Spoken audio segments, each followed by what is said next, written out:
Heinrich theory में जो first और सेकंड स्टेप हमने देखे थे, जो एक्सीडेंट प्रिवेंशन के लिए है, ऑर्गेनाइजेशन और फैक्ट फाइंडिंग।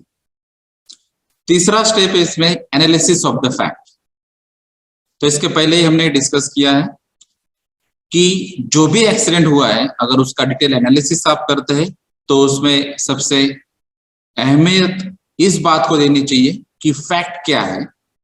ना कि फॉल्ट क्या है। तो अगर आप फैक्ट फाइंड करते हैं तो आपको करेक्ट डेटा मिलेगा, उसके बेसिस पे आप करेक्ट एनालिसिस कर सकते हैं और वो एनालिसिस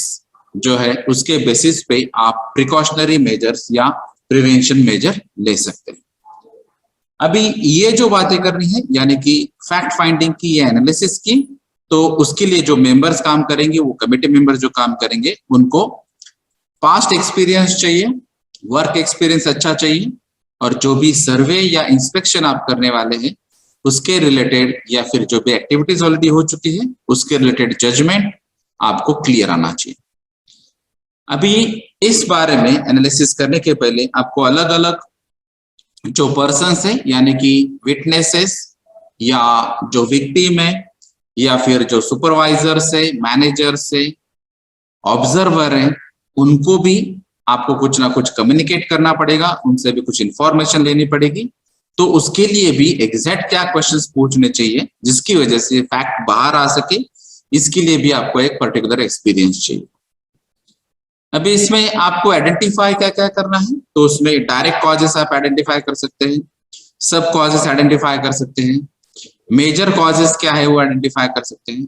एक्सीडेंट का टाइप क्या है, ऑपरेशंस में क्या प्रॉब्लम आए हैं, या फिर जो आपने टूल्स या इक्विपमेंट यूज किए हैं उसकी वजह से कुछ प्रॉब्लम हुआ है, या फिर जो सेंसर्स वगैरह यूज होते हैं या सेफ्टी डिवाइसेस यूज होते हैं उसमें कुछ प्रॉब्लम आया है,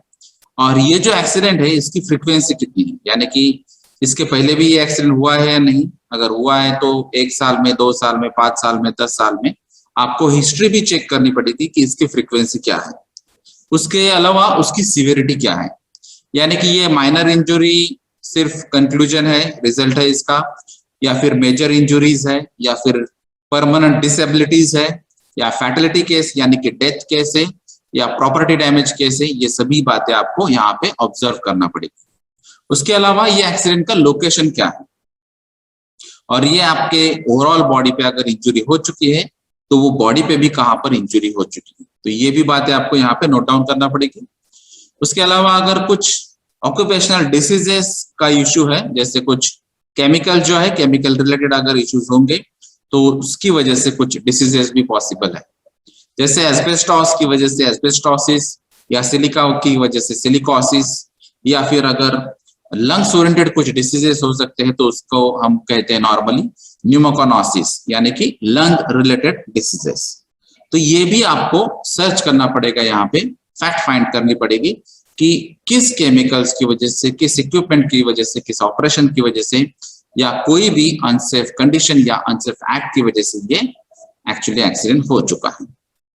अभी इसमें जो मेन सुपरवाइजर है, तो सुपरवाइजर का मेन रोल है, क्योंकि सुपरवाइजर नॉर्मली कंटिन्यू बेसिस पे ऑब्जर्व करता रहता है। अगर इनकेस कोई अनसेफ कंडीशन या अनसेफ एक्ट होती है तो वो उसको, जो पर्सन या विक्टिम है, उसको हमेशा बोलते रहता है कि ये चीज ऐसे करनी चाहिए, ना कि ऐसे, जिसको हम नॉर्मली डूज एंड डोंट्स जो बोलते हैं कि इस हिसाब से ये काम करना चाहिए, या फिर जो स्टैंडर्ड ऑपरेटिंग प्रोसीजर है उसको फॉलो करना चाहिए, इंजीनियरिंग कंट्रोल करना चाहिए, पीपीज यूज करना चाहिए।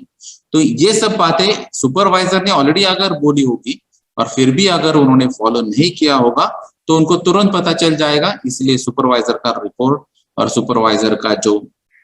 व्यू है वो सबसे इंपॉर्टेंट रहेगा। उसके अलावा जो डिटेल नॉलेज या डिटेल एक्सपीरियंस जो पर्सन है, जो मेंबर्स है, उनके एक्सपीरियंस थ्रू भी बहुत सारी बातें यहाँ पे बाहर आएगी जिसको हम फैक्ट्स कहेंगे। उसके अलावा जो अनसेफ फैक्ट्स है या अनसेफ कंडीशंस जो डोमिनो ने कही थी कि ये मेजर एक्सीडेंट के कॉजेस रहते हैं, जैसे उन्होंने स्टैटिस्टिकली बताया था कि 88% एक्सीडेंट ये अनसेफ एक्ट की वजह से होते हैं और 10% एक्सीडेंट अनसेफ कंडीशन की वजह से होते हैं, यानी कि 98% एक्सीडेंट ये सिर्फ अनसेफ एक्ट और कंडीशन की वजह से होते हैं। तो ये अनसेफ एक्ट और अनसेफ कंडीशन के बारे में जानना सबसे ज्यादा जरूरी है। उसके अलावा जो कुछ जजमेंट्स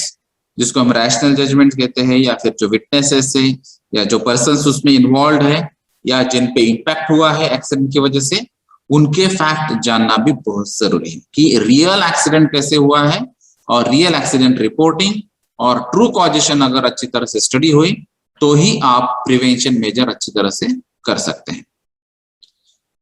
अभी नेक्स्ट स्टेप है सिलेक्शन ऑफ रेमेडी, यानी कि अभी आपने ऑर्गेनाइजेशन के बारे में जाना, फैक्ट फाइंडिंग के बारे में जाना है, और अभी उसके बाद में अगर आपको पता चला कि ये एक्चुअली फैक्ट्स यहाँ पे सामने आए हैं और इसीलिए एक्सीडेंट हुआ है, तो यहाँ पे मेन कॉजेस, सब कॉजेस या इंस्ट्रूमेंट्स या इक्विपमेंट्स या अनसेफ एक्ट, अनसेफ कंडीशन जो भी है, अगर वो सामने आने के बाद उसका सोल्यूशन क्या है, तो इसको ये एक्सीडेंट को कंट्रोल कैसे करेंगे, प्रिवेंट कैसे करेंगे, स्टॉप कैसे करेंगे, जो नॉर्मली हम बात करते हैं जीरो एक्सीडेंट आपका गोल होना चाहिए, उस हिसाब से काम कैसे करेंगे। तो सॉल्यूशंस अलग अलग हो सकते हैं। जैसे अगर अनसेफ एक्ट होगी तो वो पर्सन्स को आपको प्रॉपर ट्रेनिंग देना पड़ेगा, क्योंकि उसकी वजह से उसके बाद में उसने वो जो गलती है वो रिपीट नहीं होनी चाहिए। अगर वहां पे कुछ अनसेफ कंडीशन के बारे में बात होगी तो ये कंडीशन दोबारा नहीं आनी चाहिए, उसके बारे में कुछ सोल्यूशन हो सकता है। इन केस वहां पे अगर कुछ टेक्नोलॉजी की वजह से प्रॉब्लम आ चुका है, इंस्ट्रूमेंट की वजह से प्रॉब्लम आ चुका है, तो वहां पे आपको इंजीनियरिंग कंट्रोल के बारे में कुछ सोल्यूशन मिल सकता है। अगर इन केस केमिकल की वजह से कुछ प्रॉब्लम हुआ है तो आपको केमिकल का MSDS डिटेल में स्टडी करके उसके जो अप्रोप्रिएट स्टेप्स है उसको फॉलो करना पड़ेगा। तो ये जो अलग अलग सॉल्यूशंस जो आते हैं उसमें से आपको अप्रोप्रिएट सॉल्यूशन सिलेक्ट करना है और उसको फॉलो करना है, ठीक है। तो यहाँ पे शायद अलग अलग हजार्ड्स आइडेंटिफिकेशन हो सकते हैं, उसको आइसोलेशन कैसे करेंगे, या फिर अगर वहां पे वेंटिलेशन कम है तो उसको वेंटिलेशन प्रोवाइड करना चाहिए, या फिर वहां पे जो इल्यूमिनेशन है यानी कि लाइट रिक्वायरमेंट है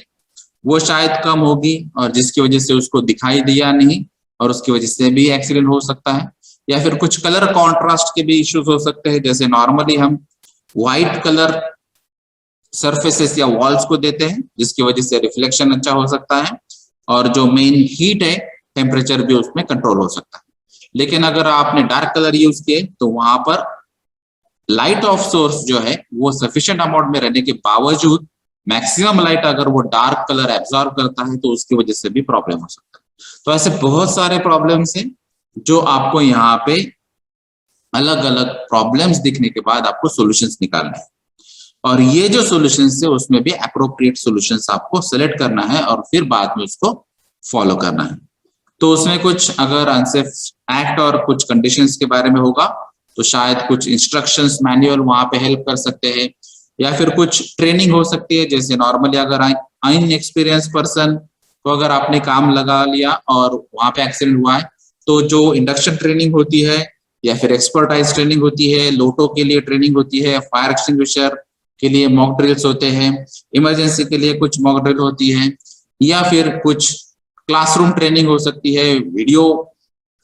जो ऑडियो वीडियो विजुअल से उसके हेल्प थ्रू ट्रेनिंग हो सकती है। तो जो भी ट्रेनिंग अप्रोप्रिएट होगी उसके लिए भी आपको काम करना पड़ेगा, और फिर आपको हर एक पर्सन को अपील भी करना पड़ेगा कि ये जो हमने सेफ्टी पॉलिसीज बनाई है, जो सेफ्टी इंस्ट्रक्शंस बनाए हैं, जो स्टैंडर्ड ऑपरेटिंग प्रोसीजर्स बनाई है, या फिर जो आपको फैसिलिटीज प्रोवाइड की गई है, उसी हिसाब से ही आपको काम करना है। तो ये अपील भी आपको करना पड़ेगी, और ये अगर काम कोई नहीं करता है तो उसके लिए आपको कुछ ना कुछ मोटिवेशन आपको देना पड़ेगा, जिसकी वजह से ये सब बातें वो पर्सनल लेवल पे, इंडिविजुअल लेवल पे फॉलो हो जाएंगी। तो यहाँ पे कुछ पर्सनल एडजस्टमेंट भी हो सकती है, जैसे selection and placement with regard to the requirement of the job and physical mental suitability. तो वो डिसीजन ऊपर है, और ऑब्जर्वेशंस भी आपको क्लियर करना पड़ेगा कि मेडिकल फिटनेस कैसा है उसका, अगर यहाँ पे उसका एज ज्यादा है या फिर फीमेल कैंडिडेट है या फिर उनको ऑलरेडी लंग्स ओरिएंटेड कुछ डिसीजेस है या इश्यूज है, तो उनको जो ऑक्यूपेशनल डिसीजेस वाले जो एनवायरमेंट है वहां पे आपको वो काम नहीं देना चाहिए। तो उसके रिलेटेड जो यंग पर्सन रहेंगे, मेल कैंडिडेट रहेगी जिसकी फिजिकल फिटनेस अच्छी रहेगी, तो वहां पे उनको काम देना चाहिए। तो ये एक्चुअली पर्सनल एडजस्टमेंट है, तो पर्सनल का एडजस्टमेंट आपके ऊपर डिपेंड है। अगर किसी को हीट स्ट्रेसेस का इश्यू है तो वहां पे आपको हीट ट्रीटमेंट के लिए उसको अलाउ नहीं करना चाहिए। इनकेस अगर किसी को हाइट का फोबिया है तो वहां पे आपको टेस्ट के बावजूद अगर आपको लगता है कि इसको प्रॉब्लम हो सकता है तो वहां पे उसका पर्सन का रिप्लेसमेंट करना ही बेहतर होगा। उसके अलावा जो डिसिप्लिन है, जैसे अभी माइल्ड एडमोनिशंस या expressions of disappointment, fair insistence या स्टेटमेंट ऑफ पास्ट रिकॉर्ड, अगर ये कुछ बातें यहाँ पे पता चलती है कि इनडिसिप्लिन बिहेवियर हो सकता है तो यहाँ पे बिहेवियर की ट्रेनिंग या अप्रोप्रिएट बिहेवियर की ट्रेनिंग देना भी जरूरी होगा। उसके अलावा अगर इनकेस कहीं पे इंजीनियरिंग कंट्रोल के सॉल्यूशंस होंगे तो इंजीनियरिंग कंट्रोल के लिए भी आप अप्लाई कर सकते हैं और उस हिसाब से भी काम कर सकते हैं। उसके नेक्स्ट स्टेप है फिफ्थ स्टेप, जिसको हम कहेंगे एप्लीकेशन ऑफ रेमेडी। यानी कि जो फोर्थ स्टेप ने हमने अलग अलग रेमेडीज यानी सॉल्यूशंस बताए हैं या फिर देखे हैं, स्टडी किया है, तो अभी उसका एप्लीकेशन करना है। जैसे मशीनरीज के बारे में कुछ इश्यूज हो सकते हैं, फिर उसका सॉल्यूशन आपको निकालना है। जैसे अगर 2 हैंड या 2 लेग्स या 1 हैंड 1 लेग ऑपरेटेड मशीनरी होगी और आपका शायद गेस्चर पोस्चर अप्रोप्रिएट नहीं होगा या फिर जो नॉब्स की पोजीशन है वो ठीक तरह से नहीं होगी, तो आपको उसको वहां पे करेक्ट करना चाहिए। या फिर अगर यहाँ पे कुछ एक्सीडेंट टूल्स की वजह से हुए तो प्रॉपर अगर टूल आपने यूज नहीं किया होगा या फिर क्वालिटी उसकी अच्छी नहीं होगी, उसकी वजह से एक्सीडेंट होता है, तो वहां पर भी आपको ये टूल्स यूज करने चाहिए। अगर कुछ वेसल्स है या इक्विपमेंट से कुछ स्ट्रक्चर से उसके रिलेटेड कुछ इश्यूज होंगे तो वो भी आपको सोल्यूशन निकालना पड़ेगा और वो एग्जीक्यूट करना पड़ेगा। तो जैसे अभी कुछ वेसल्स में आपको परमिशन लगती है, वर्क परमिट सिस्टम सप्लाई होता है, तो वहां पे अगर आपको कुछ वेल्डिंग का काम करना है, कुछ कटिंग का काम करना है, नेट बोल्ट प्रोविजन है या फिर कुछ नॉर्मल मैकेनिकल मेंटेनेंस होगा या इलेक्ट्रिकल मेंटेनेंस होगा, तो उसके लिए आपको पहले वर्क परमिट सिस्टम से ही काम करना चाहिए। तो ऐसे कुछ इश्यूज हो सकते हैं। या फिर जैसे हमने पहले बात की कि एसओपीज आपको दी गई है लेकिन आप एसओपी फॉलो नहीं कर रहे, तो ये प्रोसीजर फॉलो करने के लिए भी आपको एग्जीक्यूशन के लिए, इम्प्लीमेंटेशन के लिए आपको मोटिवेट करना जरूरी है। उसके अलावा जो कुछ अनसेफ एक्ट्स या अनसेफ कंडीशंस के बारे में हमने बात की थी, वो भी ओवरऑल आपको चेक करने, उसके रेमेडीज आपको अप्लाई करने हैं। और इनकेस अगर कहीं पे आपको चेंजेस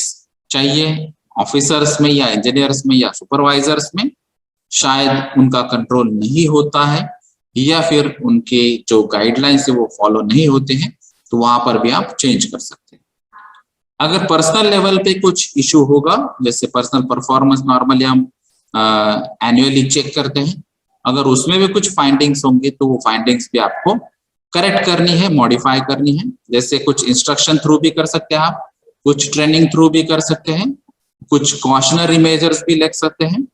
या फिर वो पर्टिकुलर पर्सन को आप कुछ बातों से कन्विंस भी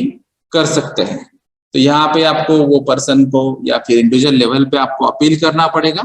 कि ये जो पर्टिकुलर परफॉर्मेंस है इसको आपको रेक्टिफाई करना है, इंप्रूव करना है, और इसके लिए शायद आपको ये बातें फॉलो करनी चाहिए। अगर यहाँ पे कुछ मेडिकल इश्यूज है तो वहां पे आपको ये भी चेक करना है, उसके बेसिस पे आपको कुछ मेंशन करना पड़ेगा। कुछ साइकोलॉजिकल ट्रीटमेंट की अगर जरूरत होती है तो साइकोलॉजिकल ट्रीटमेंट के लिए भी साइकियाट्रिस्ट जो है वो भी आपको एडवाइस दे सकते हैं और कुछ चीजें आपको रेगुलर बेसिस पे करने के लिए बता भी सकते हैं। इन रेयर केसेस तो कुछ बातें ऐसी है कि जिसकी वजह से जो लास्ट रिटॉर्ट है तो वहां पे कुछ डिसिप्लिनरी एक्शन भी आपको लेना चाहिए, तो वो डिसिप्लिनरी एक्शन भी आपको लेने की जरूरत होगी। तो डिपेंड्स है कि एग्जैक्ट कंडीशन क्या है, उसके बेसिस पे आपको कुछ रेमेडीज देखनी होगी और फिर उसको अप्लाई करना पड़ेगा या एग्जीक्यूट करना पड़ेगा। तो इसमें सेफ्टी मेजर्स जो है वो मेन फोकस होना चाहिए। तो जो भी अनसेफ कंडीशंस होगी उसके बेसिस पे आपको काम करना है। अनसेफ एक्ट अगर होंगे तो उसके लिए आपको ट्रेनिंग्स या कुछ इंस्ट्रक्शंस या फिर अगर कुछ इश्यूज साइकोलॉजिकल ओरिएंटेड है तो उसको भी आपको फॉलो करना पड़ेगा और उसके बारे में आपको एग्जीक्यूशन कैसे करते हैं उसके बारे में उसको ट्रेनिंग देनी पड़ेगी। उसके जो लॉन्ग टर्म प्रोग्राम्स होते हैं, जैसे अभी कुछ लोगों के कुछ इश्यूज ऐसे हैं कि वो अगर 1 दिन या 2 दिन में नहीं हो पाएंगे, उसके लिए शायद आपको कुछ प्रैक्टिस करनी पड़ेगी, तो लॉन्ग टर्म प्रोग्राम्स भी आपको यहाँ पे अरेंज करने पड़ेंगे। तो ये रेगुलर बेसिस पे होगी, ये कंटिन्यूअस बेसिस पे होगा, और फिर बाद में शायद कुछ 1 महीना, 2 महीना, 3 महीने या 6 महीने के बाद भी उसके रिजल्ट्स अच्छे आ सकते हैं, और उसके बाद में ही फिर वो पर्टिकुलर पर्सन को वही जॉब के लिए आपको रिकमेंड करना चाहिए। तो ये डिपेंड है, सिचुएशन क्या है, साइकोलॉजिकल कंडीशन क्या है पर्सन की, फिजियोलॉजिकल कंडीशंस क्या है, फैसिलिटीज प्रोवाइड क्या की गई है, इंजीनियरिंग कंट्रोल्स क्या है, पीपीईज की प्रोविजन क्या है, ये सभी कंडीशन के बेसिस पे फिर बाद में आपको डिसाइड करना पड़ेगा कि ये जो रेमेडी या सोल्यूशन दिया है उसका एग्जीक्यूशन कैसे करना चाहिए।